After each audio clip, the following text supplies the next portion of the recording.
ನೀವ್ ಯಾರ್ಯಾರು ಸೌತ್ ಅಮೆರಿಕಾಗ್ ಹೋಗ್ಬೇಕು ಅಂತ ಪ್ಲಾನ್ಸ್ ಇದ್ರೆ ಈ ವಿಚಾರ ನೀವು ತಿಳ್ಕೊಂಡಿರ್ಲೇಬೇಕಾಗುತ್ತೆ. ಯಾಕೆ ಅಂತಂದ್ರೆ ಅಲ್ಲೊಂದು ದೊಡ್ಡ ಸಮಸ್ಯೆ ಇದೆ. ಆ ದೊಡ್ಡ ಸಮಸ್ಯೆ ಯಾವ್ದ್ರಿಂದ ಅಂತಂದ್ರೆ ಸೊಳ್ಳೆಯಿಂದ. ಸೊಳ್ಳೆ ಯಾವ್ದು, ಏನ್ ಪ್ರಾಬ್ಲಮ್ ಆಗುತ್ತೆ ಆ ಸೊಳ್ಳೆಯಿಂದ, ಆ ಸೊಳ್ಳೆ ಹೆಸರಾದ್ರೂ ಏನು ಅನ್ನೋದನ್ನ ಇವತ್ತು ತಿಳ್ಕೊಳ್ಳೋ ಪ್ರಯತ್ನ ಮಾಡೋಣ. ಆ ಸೊಳ್ಳೆ ಹೆಸರು ಬಾಟ್ ಫ್ಲೈ ಅಂತ. ಅದೇನ್ ಮಾಡುತ್ತಪ್ಪ ಸೊಳ್ಳೆ ಅಂತಂದ್ರೆ, ಮೊದಲನೇದಾಗಿ ಯಾವ್ದೇ ಸೊಳ್ಳೆ ಅದು ಕೂಡ ಒಂದು ಮುಳ್ಳು ಇರುತ್ತಲ್ವಾ, ಅದು ಪ್ರಾಣಿಗೆ ಇಂಜೆಕ್ಟ್ ಮಾಡುತ್ತೆ. ಅಂದ್ರೆ ಅದ್ರಲ್ಲಿ ಇರ್ತಕ್ಕಂತ ಒಂದು ರಸ ತರ ಬಿಡುತ್ತಲ್ಲಿ ಬಿಟ್ಟಾಗ ಅಲ್ಲಿ ಒಂಥರ ಬುಷ್ಟೆ ತರ ಕಟ್ಕೊಳುತ್ತೆ ಒಂದು ಪ್ರಾಣಿಗೆ. ಲಾವಾ ತರ ಪ್ರೊಡ್ಯೂಸ್ ಆಗುತ್ತೆ. ಆ ಲಾವಾ ತರ ಪ್ರೊಡ್ಯೂಸ್ ಆದ್ಮೇಲೆ ಅಲ್ಲಿ ಮೊಟ್ಟೆ ಇರುತ್ತೆ. ಆ ಮೊಟ್ಟೆಯಿಂದ ಏನಾಗುತ್ತೆ, ಹರಡ್ಕೊಳ್ಳುತ್ತೆ. ಫುಲ್ ಒಂದು ಪ್ರಾಣಿ ಫುಲ್ ಮೈ ತುಂಬಾ ಹುಳುಗಳು ಹರಡ್ತಾ ಹೋಗುತ್ತೆ. ಅವಾಗ ಹರಡ್ತಾ ಹರಡ್ತಾ ಹರಡ್ತಾ ಜಾಸ್ತಿ ಕಾಯಿಲೆ ಬಂದು ಸತ್ತೋಗ್ತಾರೆ ಆ ಪ್ರಾಣಿ. ಅದೇ ತರಾನೇ ಒಂದು ಮನುಷ್ಯನ್ಗೂ ಕೂಡ ಆ ಸಮಸ್ಯೆ ಆಗುತ್ತೆ. ಆ ಮನುಷ್ಯನ್ಗೂ ಕೂಡ ರಾತ್ರಿ ಮಲಗಿರ್ಬೇಕಂದ್ರೆ ಆ ಸೊಳ್ಳೆ ಬಂದ್ಬಿಟ್ಟು ಕಚ್ಚುತ್ತೆ. ಇಂಜೆಕ್ಷನ್ ಕೊಡ್ತೀವಲ್ಲ, ಆತರ ಇಂಜೆಕ್ಷನ್ ಬಂದ್ ಕೊಡುತ್ತದು. ಮನುಷ್ಯನ ದೇಹದ ಯಾವುದೇ ಪಾರ್ಟ್ ಅಲ್ಲಿ ಎಲ್ಲೇ ಕಚ್ಚಿದ್ರು ಕೂಡ ರಸ ಏನಿರುತ್ತಲ್ಲ ಬಿಟ್ಟೋದಾಗ ಅದು ಒಳಗಡೆ ಆಟೋಮೆಟಿಕ್ ಆಗೋದು ಮೊಟ್ಟೆ ಪ್ರೊಡ್ಯೂಸ್ ಆಗ್ತಾ ಹೋಗ್ತಾ ಇರುತ್ತೆ. ಅದು ಲಾವಾ ತರ ಪ್ರೊಡ್ಯೂಸ್ ಆಗುತ್ತೆ. ಅದನ್ನ ಟಚ್ ಮಾಡಿದ್ರೆ ಫ್ಲೂಯಿಡ್ ತರ ಆಚೆ ಬರ್ತಾ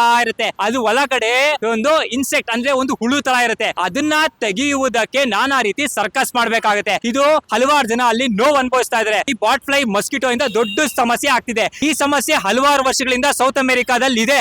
ಆದ್ರೆ ಮೆಡಿಕಲ್ ಅಲ್ಲೂ ಕೂಡ ಇದು ಬಗೆಹರಿಸುವುದಕ್ಕೆ ನಾನಾ ರೀತಿಯಿಂದ ಪ್ರಯತ್ನ ಮಾಡ್ತಾ ಇದೆ, ಆಗ್ತಾನೂ ಇದೆ. ಮಾರಲ್ ಆಫ್ ದ ಸ್ಟೋರಿ ಏನಪ್ಪಾ ಅಂತಂದ್ರೆ, ನಮ್ ದೇಶದಿಂದ ಯಾರಾದ್ರೂ ಸೌತ್ ಅಮೆರಿಕಾಗೆ ಏನಾದ್ರು ಹೋದಾಗ ಅಲ್ಲಿ ಹೋಗಿದ ತಕ್ಷಣ ಸೊಳ್ಳೆ ಏನಾದ್ರು ಕಚ್ಚಿದಾಗ ಅಲ್ಲಿ ಸ್ಕ್ಯಾನ್ ಮಾಡಿಸಿ ಪ್ರತಿಯೊಂದು ಕೂಡ ರಿಪೋರ್ಟ್ ನ ತಕೊಂಡು ಯಾವ್ದೇ ಪಾರ್ಟ್ ಅಲ್ಲಿ ಸೊಳ್ಳೆ ಕಚ್ಚಿಲ್ಲ ಅಂದ್ರೆ ವಾಪಸ್ ಬರ್ರಿ, ಇಲ್ಲ ಅಂತಂದ್ರೆ ಆ ಸೊಳ್ಳೆ ಏನಾದ್ರು ಕಚ್ಚಿತ್ತು ಅಂತಂದ್ರೆ ವಾಪಸ್ ಇವೇನಾದ್ರು ಭಾರತ ದೇಶಕ್ಕೆ ಬಂದಾಗ ಇಲ್ಲಿ ಹರಡ್ತಾ ಹೋಗುತ್ತೆ. ಅಂದ್ರೆ ಹೆಂಗೆ ಅಂದ್ರೆ ಫುಲ್ ಬುಷ್ಟೆ ಕಟ್ಕೊಂಡ್ಬಿಡುತ್ತೆ. ಮೈ ತುಂಬಾ ಬುಷ್ಟೆ ಕಟ್ಕೊಂಡು ನಾನಾ ರೀತಿಯಿಂದ ಕಾಯಿಲೆಯಿಂದ ನರಳಿ ಸತ್ತೋಗ್ಬಿಡ್ತಾನೆ. ಆ ವ್ಯಕ್ತಿ ಆ ನೋವು ಅನುಭವಿಸೋದಲ್ಲೇ ಅದು ಮತ್ತೆ ಏನಾದ್ರು ಸೊಳ್ಳೆ ರೂಪದಲ್ಲಿ ಬಂದು ಇನ್ನೊಬ್ಬನಿಗೆ ಕಚ್ಚಿದಾಗ ಅದು ಒಬ್ಬರಿಂದ ಒಬ್ಬರು ಹರಡ್ಕೊಂಡು ಹೋಗ್ತಾನೆ ಇರುತ್ತೆ. ಸೊ ಇದು one of the type of virus ಅಂತ ಮೇಲ್ನೋಟಕ್ಕೆ ಹೇಳ್ಬೋದಾಗಿರುತ್ತೆ. ಆದ್ರೆ ಇದನ್ನ ನಾವು ಎಚ್ಚೆತ್ಕೊಬೇಕಾಗಿರೋದು ಅಂದ್ರೆ ಇಷ್ಟೇನೆ, ಸೌತ್ ಅಮೆರಿಕಾ ಯಾರೇ ಹೋದ್ರು ಕೂಡ ಅಲ್ಲಿ ವಾಸವಾಗಿದ್ರು ಕೂಡ ಅಲ್ಲಿ ಬರ್ಬೇಕಾದ್ರೆ ಟೆಸ್ಟ್ ಮಾಡಿಸಿಕೊಂಡು ಅದು ಎಲ್ಲ ನಿಲ್ ಅಂತ ತೋರಿಸಿದ ಮೇಲೆ ವಾಪಸ್ ನೀವು ಬರ್ಬೇಕಾಗತ್ತೆ. ಯಾವ್ದೇ ಒಬ್ಬ ವ್ಯಕ್ತಿ ಅಲ್ಲಿ ಹೋದ್ರೆ, ಇಲ್ಲ ಅಂತಂದ್ರೆ ವಾಪಸ್ ಬಂದ್ರೆ ನಾನಾ ರೀತಿಯಿಂದ ಸಮಸ್ಯೆ, ಅವರಿಂದ ಇನ್ನೊಂದಷ್ಟು ಜನಕ್ಕೆ ಸಮಸ್ಯೆ ಆಗಬಹುದು, ಹೇಳಕ್ಕಾಗಲ್ಲ. ಇದಿಷ್ಟು ನಮ್ಗೆ as per the Google research ಮಾಹಿತಿ ಆಗಿರುತ್ತೆ. ಮತ್ತೆ ನಿಮ್ ಮುಂದೆ ಬರ್ತೀನಿ. ಅಲ್ಲಿವರೆಗೂ